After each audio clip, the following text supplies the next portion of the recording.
Hello विद्यार्थियों, नमस्कार। इस वीडियो में उमाशंकर जोशी की कविता बगुलों के पंख की व्याख्या करेंगे और यह एक छोटी सी कविता है, एक ही इसकी व्याख्या है। तो देखते हैं इस व्याख्या को।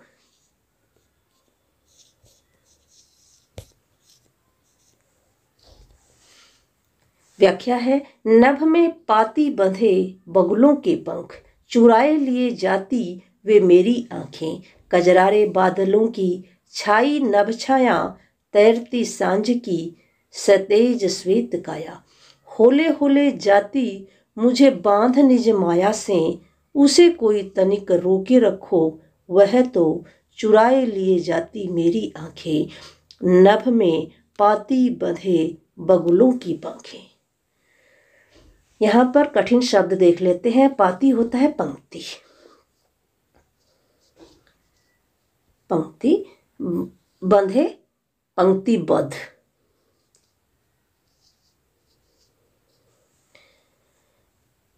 कजरारे काले,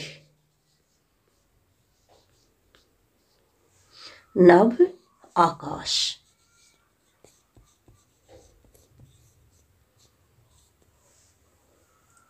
सतेज चमकीला या तेज युक्त,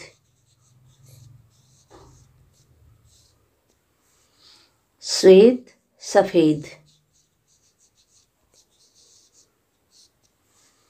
होले होले धीरे धीरे,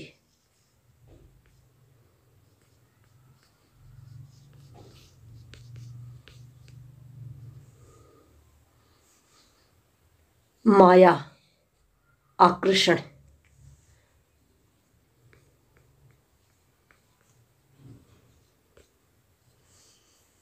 तनिक थोड़ा,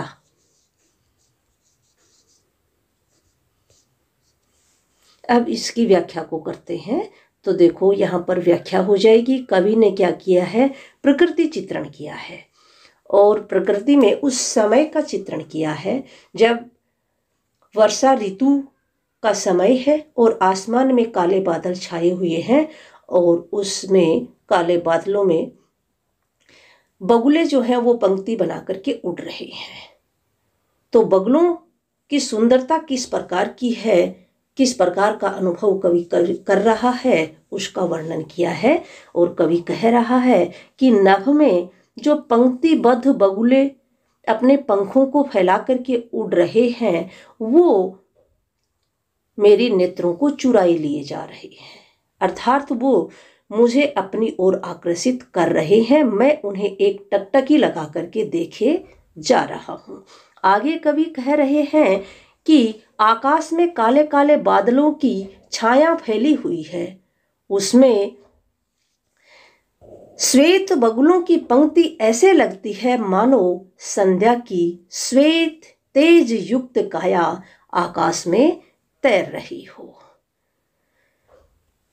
तथा इस तरह विचरण करके वह धीरे धीरे होले होले, इस प्रकार से वह जो सतेज श्वेत काया है वो इस प्रकार से विचरण करके धीरे धीरे अपने आकर्षण में मुझे, अपनी माया में अर्थात अपने जादू के आकर्षण में मुझे फंसा रहा है। इस सौंदर्य को कोई तनिक रोक करके रखो। ये जो सुंदरता है इसको थोड़े से समय कोई अगर रोक करके रखे तो इसे ज़्यादा समय तक निहारा जा सकता है, ज़्यादा समय तक देखा जा सकता है। नभ में जो ये पंक्तिबद्ध जो बगुले उड़ रहे हैं यह मेरे नेत्रों को चुराए लिए जा रहे हैं, अर्थात मैं इन्हें एक टकटकी लगा करके देखे जा रहा हूँ।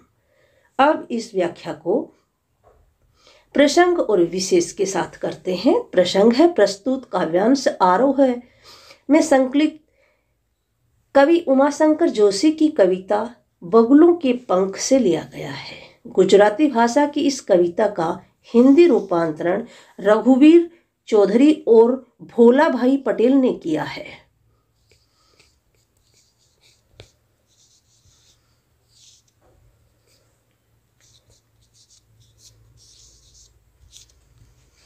इस अंश में कवि कजरारे काले बादलों की छाई घटा में शाम के समय उड़ते हुए बगुलों की पंक्तियों की छटा का सुंदरता का वर्णन किया है। व्याख्या। कवि कहता है कि आकाश में बगुले पंक्ति बनाकर उड़ रहे हैं। कवि की आंखें उनको देखकर उनकी ओर खींची चली जा रही हैं। वह टकटकी लगाकर उनको देख रहा है। आकाश में काले बादलों की छाया फैली हुई है। उनमें बगुलों के सफेद पंख संध्या के प्रकाशवान श्वेत शरीर के समान प्रतीत हो रहे हैं। यह दृश्य कवि को अपने आकर्षण के जाल में धीरे धीरे फंसा रहा है। कवि चाहता है कि कोई उस श्वेत वक पंक्ति को, बगुलों की पंक्ति को रोक करके रखे, जिससे वह इस सुंदर दृश्य को देर तक देख सके। आकाश में तैरती बगुलों की यह पंक्ति कवि की दृष्टि को चुराए लिए जा रही है। व्याख्या का विशेष हो जाएगा। आकाश में पंक्तिबद्ध उड़ते बगुलों के सौंदर्य का वर्णन किया गया है। मुक्त छंद व खड़ी बोली हिंदी की रचना है। बिंब योजना है। आंखें चुराना मुहावरे का प्रयोग किया गया है तथा अनुप्रास अलंकार है। यहाँ पर कुछ मैंने छोटे प्रश्नों को शामिल किया है जो इस पाठ की दृष्टि से महत्वपूर्ण है। प्रश्न नंबर 1 है, उमाशंकर जोशी किस भाषा के लेखक हैं? गुजराती भाषा के। उमाशंकर जोशी ने किस प्रसिद्ध संस्कृत कृतियों का गुजराती में अनुवाद किया? तो गुजराती में उन्होंने अनुवाद किया कालिदास के अभिज्ञान शाकुंतलम का और भवभूति के उत्तर रामचरित का। तीसरा प्रश्न है, उमाशंकर जोशी की दोनों कविताएं जो गुजराती में है, इनका हिंदी रूपांतरण किसने किया है? हिंदी रूपांतरण किया है रघुवीर चौधरी और भोला भाई पटेल ने। छोटा मेरा खेत कविता के संदर्भ में अंधड़ और बीज क्या है? तो अंधड़ तो है भावात्मक आंधी और बीज से अभिप्राय है रचना विचार या अभिव्यक्ति का मन में जागना। छोटा मेरा खेत कविता में कवि ने कवि कर्म को किसके समान बताया है? तो कवि ने जो कवि कर्म है उसे कृषक कर्म के समान बताया है। धन्यवाद विद्यार्थियों, आज की इस वीडियो में इतना ही। अगर आपको वीडियो अच्छा लगा है तो चैनल को सब्सक्राइब कर लेना और बेल आइकन भी प्रेस कर लेना।